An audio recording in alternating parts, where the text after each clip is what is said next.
million, and I have, I don't know, $20,000 in the bank account. And I had no experience in buying companies, and there was another bidder from England who was about to buy them. The opportunity was almost lost. So Michael Eisler told me, you're an idiot that you're talking to me about this. Get out of my office. Go right to the airport, take a plane to Boulder, Colorado. On the plane, use satellite phone to tell these guys that you're buying them out. Don't worry about the money. Worry about the money later. First, secure that you can buy them out. So sometimes you are on the edge like this, and you need somebody smart to push you in the right direction, which is what happened with Michael Eisler. He gave me the push that I needed. I did exactly what he said, except that I went through my home first and picked some clothes. Because he said, with your clothes right now, to the airport. That was too much. So I went on a flight that evening, and I went over, and I was very impressed by that company. Went back to my investors, and I said, look guys, I really want this. Give me the money. Let's do a round of funding and buy the company. And they were very excited about this. So I managed to pull it through. The acquisition and the funding occurred simultaneously, and none could have happened without the other. I could not raise the money if I didn't have a purpose for the money, and of course I couldn't make the acquisition if I didn't have the funding for it. So somehow I made it possible, and I convinced the seller that I had the money, and I convinced the investor that the seller is indeed choosing me for the transaction. So that was very, very instrumental for the company, because when we bought this, they had hundreds of thousands of family trees, they had excellent technology, and it was all sold very, very cheaply. You know what happened after we bought this for $2 million? A few months later, Genie was founded. Genie is a major competitor of MyHeritage, now part of MyHeritage. But they raised money at a $100 million valuation in the first round. So imagine buying this for $2 million that had much more value than Genie. I was lucky, because if Genie happened earlier, the price for this would have been beyond my reach. The guy would have gotten greedy. So that was game-changing, but Benchmark eventually did not invest, because the seed investors brought all the money, and there was not much room for Benchmark. It was too little. But Accel came to Israel, a tier 1 firm, at exactly the same week where we were closing the round. And they met us, and we liked each other, and I told them, look, Accel, will you put $500,000 today or tomorrow? I needed money now, and you know what? My seed investors, they don't like VCs that much. So you can't use your lawyers. You have to sign the deal based on what was already negotiated with the angel investors. And you'll have a chunk of $500,000. And Accel did the right thing. They said, yes, we'll take it. So Accel were very flexible. They put the money, and we added them, and this is how we got the VC into the company. 1 month later, Accel came to us and said, we like what we see here. Now we want to invest $10 million at a valuation that is double the valuation of 1 month ago. So we said, no, of course not. We said, of course not, because if the valuation is doubling in 1 month, what will happen in 5 months or 6 months? So we said no, but eventually we said yes. And after some negotiations, Accel invested in 2007 more money, not 10 million, only 4 million. The valuation was not double, it was far more. And Accel proved to be excellent partners. 2008, we got very lucky again. We didn't know that there was a financial crisis coming, which happened at the last quarter of 2008. And Index came to Israel. Index is a great VC. They invested in Skype and MySQL and many great companies. They fell in love with MyHeritage, and we closed the round quickly when the clouds, the financial clouds, were in the sky. A few weeks after we closed the round, there was a financial crisis, and no more investments took place. And we were burning a lot of money at that time. So if that round did not happen, who knows? It was extremely lucky. So that additional round of funding in 2008 of $15 million really allowed us to grow. But the financial crisis reminded us that we are very vulnerable.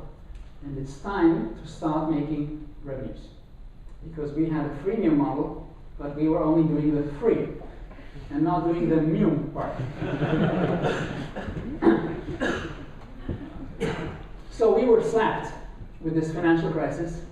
We lowered everyone's salary in the company by 10%, except that I lowered my salary by 20%, to give people a personal example. And we developed a business model. The business model we chose was subscriptions. You would purchase a subscription on MyHeritage to build a bigger family tree and to have more features and a premium support and a smart matching that I showed you and so on. And it took off really well. The fact that we were free for many years and we had a good product allowed us to get penetration worldwide. And then, when we turned on the monetization, there was so many millions of people, millions of users to sell into, that we didn't have to spend a lot of money on online marketing. We already had all the users, and we could market to them. And so the only question is, did we do monetization at the right time? Maybe if we waited 1 or 2 more years, we could have grown faster. Because you know, when you are freemium versus being only free, free is sexier. The customers trust you more. They don't see that you have a hidden agenda to charge. So it's pure love if you're free. If it's freemium, they know that there is payment involved. So as long as you can stay pure free, it's great. But you know, if you're losing $500,000, if you're burning $500,000 a month, that's not so good. And so we put a big focus, I think, at the right time. And we started selling subscriptions. The subscriptions are going extremely well. We have hundreds of thousands of subscriptions. And the lucky thing is that people don't want to stop their subscriptions because it's your family history. You want to keep it for the next 100 years. And your son will continue your work, or your daughter, and your grandkids. So the churn is extremely low. And now we are very fortunate to have a new investment from Bessemer. Thank you, Aviad. So we raised $25 million in December, in the middle of November, sorry. And we are using this extra funding to expand and explode. So until now, the amount we raised was close to $50 million. Just to give you some numbers about MyHeritage, because Yaron asked for them. So we now have 72 million registered users, and they have built 27 million family trees on the website, in which there are 1.5 billion profiles. So there's more profiles on MyHeritage than on Facebook. The big difference is that most of the people on Facebook are living. And on MyHeritage you have 50-50. But I'll tell you a secret, everyone dies in the end. I know there is the startup If I Die here in the room. It's their business.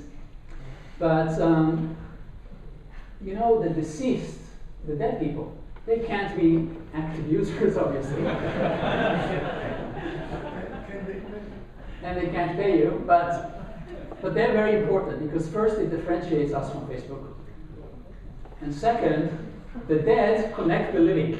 If I'm related to each one of you in the audience, it's through probably someone a few hundred years ago or less who is deceased. So think of MyHeritage as a platform where all the family history is there, and it's like good wine. You know, Facebook data is not going to be very valuable in a few years, showing how you puked after drinking vodka. You'll probably want to delete it. But the MyHeritage data grows valuable every year, more valuable, like old wine. All the weddings and birthdays and family events, the meaningful photos, the meaningful stories. This is stuff you want to preserve for the next 100 years. So this is the big differentiation between MyHeritage and Facebook. And we support 40 languages. Languages are very, very, very important. Because the world is the market, and you don't want to lose parts of the market. You want to capture everything. Especially when your US competitors are typically more narrow in their thinking, and it's more difficult for them to realize that there are other languages out there and other cultures, and you have an advantage over there being in Israel, and knowing that you need to support many languages and that the Israeli market is obviously not large enough. Even if Netanyahu is installing the app, it's not enough. I'm not going to share numbers, I'll just show you two graphs of our revenues and our subscribers. So you can see that family history is a very big and very lucrative business. As entrepreneurs, I also give you a little tip for free. Whenever you're showing a graph like this, make it more narrow. The graph will look steeper. Just do it in 2 seconds and nobody will know. It's all psychology. So, a few lessons I've learned, and I really apologize if my experiences at MyHeritage are not relevant for some of you. Although I think a lot of us entrepreneurs have many things in common. So maybe what I'm saying here is relevant, and you'll find it very familiar. Success has many, many factors. It's hard to pin them down, but I think these are the 4 most important factors for an entrepreneur to succeed. I think passion is number 1. If you really love what you do, if you enjoy what you do, if you sleep and dream about it, and if you think about it in the shower and when driving, how to improve it and what can you invent, then you have the passion and then you can convince others.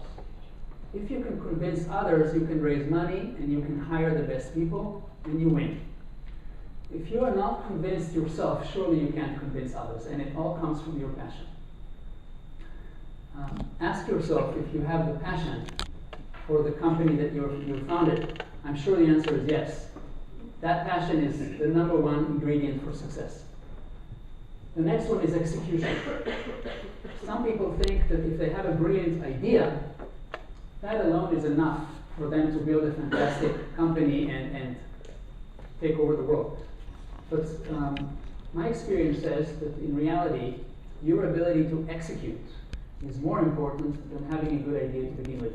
There have been some companies with a bad idea, run by people with excellent execution skills who have been massively successful. There have been many people with a great idea, but they didn't have the skills to execute. Execution is about a lot of things, but some key parts of that are maniacal attention to detail. You really have to understand your business and go deep into details. And if people criticize you for paying too much attention to detail, there's no such thing as paying too much attention to detail. And also being able to follow up.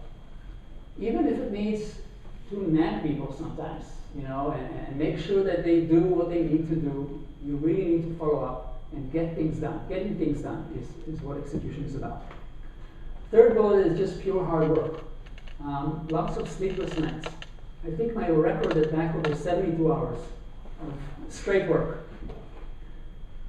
That's why I needed 6 months of break after that. I think there is no success without hard work.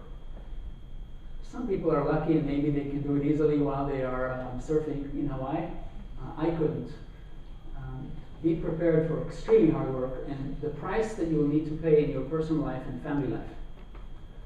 And the 4th ingredient, some people say it's the most important one, is just pure luck. Just like being lucky so that this guy in Dresden would like me and give me the face recognition technology, being compared to John McEnroe by accident, to think about the celebrity matching, and even the way I found my seed investors was pure luck, but that's part of another story. So you will need luck, but probably luck comes to those who deserve it. So if you do the first 3 steps, you will deserve the luck that you'll get in the 4th step. Now, something that is a little strange in Israel. Buying out other companies instead of being bought by other companies. So at MyHeritage, it happened to us by accident, like I said, with ProScript software. And after doing that acquisition, you know what they say about Israelis. that they run to tell the gang, this is Bella Heber. They meet a fantastic new girl and they interrupt the meeting to run out and tell the gang. So when we bought Cross Street Software, we did the opposite. We did not say anything about it for 8 months, completely silent. Because you know why? You know why? Imagine if you're an American user and there is an announcement that an Israeli company bought the platform with all the family trees. You might say, oh no, the Mossad has my family tree now. So what you really want to do, you don't want to announce it too early. You want to spend all the work, import all the data, make sure the users have a very good experience when you tell them that everything was acquired, and now here's a link to look at your new tree on MyHeritage. It's looking great. You have more features and more power. And by the way, a few things that were paid for, we've made them free for you. You always have to show goodwill to the users when you make an acquisition, so that they catalog it in their minds as a good event, as a good thing. Instead of saying, oh no, this company from Israel took over, they will now say, this is a great thing that ever happened to us. So for 8 or 9 months, we didn't run to tell the gang. We told nobody. We imported all the data. We took the smart matching technology and we made it work on MyHeritage. So when we announced, we didn't lose more than 3 users out of 200,000. So this is about execution. And when you buy a company, you have to execute the integration plan, the PR strategy. And you need to be lucky so that nobody's going to leak it at the pub. So you always need luck. Now, these are 8 companies that we bought in the last 4 years. In our business, it is very important to buy other companies, because if you want to be the #1 family history platform, and there are some users already having their family trees and families in an existing platform, it's very hard for them to move over. A single user can move, but imagine how hard it is to move 50 people at once. So the way to move them is to buy them. And this is what we've been doing. Now, some of these acquisitions took half a year or a year of negotiation, and some of them took 1 day of negotiation. So there are no rules.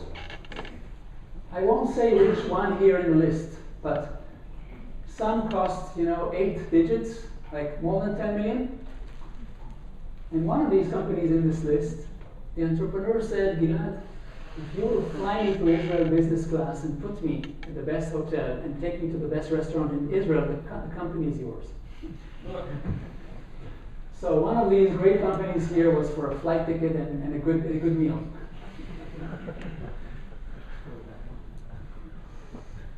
One of the good things that can happen to you as you do a lot of acquisitions is that you gain experience in the process of how you negotiate and how you integrate.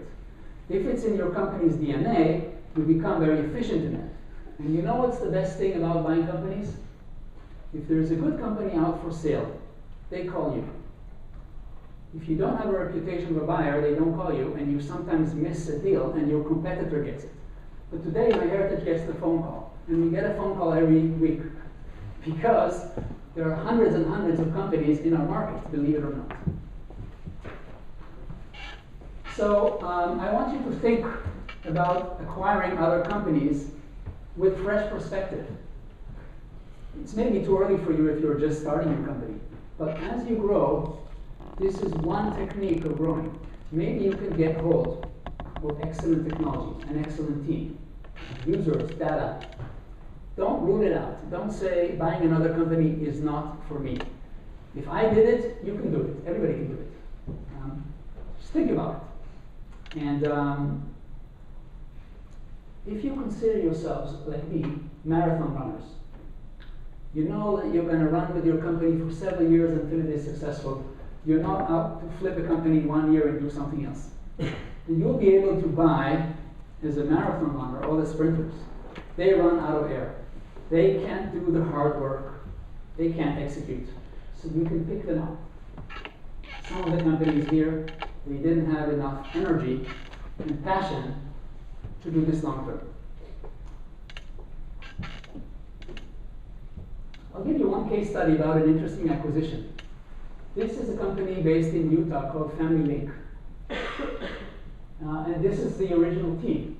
And we bought them in November 2011. And we kept the entire team, and now there are more than 20 people. So it's an M&A success story. An M&A nightmare is you buy another company, it falls apart, everybody goes.